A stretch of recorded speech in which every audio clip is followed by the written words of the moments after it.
उद्धव ठाकरे 5 ते 9 नोव्हेंबर 5 दिवस मराठवाडा दौरा करणार. पूरग्रस्त शेतकऱ्यांशी साधणार संवाद. पदाधिकाऱ्यांसोबत बैठका देखील घेतील. रावसाहेब दानवेंचे नातू शिवम पाटीलसह 8 जणांवर नाशिकमध्ये गुन्हा दाखल. कंपनीच्या शेअरमध्ये भागीदारी करून फसवल्याचा आरोप. कर्जतमध्ये महायुतीत दरार. अजितदादांची राष्ट्रवादी आणि ठाकरेंची शिवसेना एकत्र येणार. स्थानिक पातळीवरील नेत्यांचा निर्णय. दोनही पक्षांची एक बैठकही पार.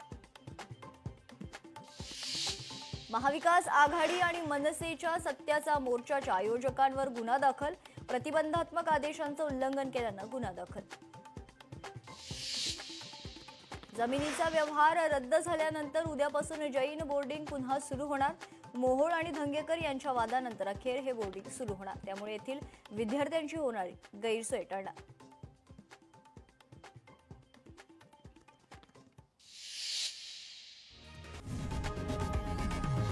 लोकशाही मराठी ऐका, पहा, जागरूक रहा.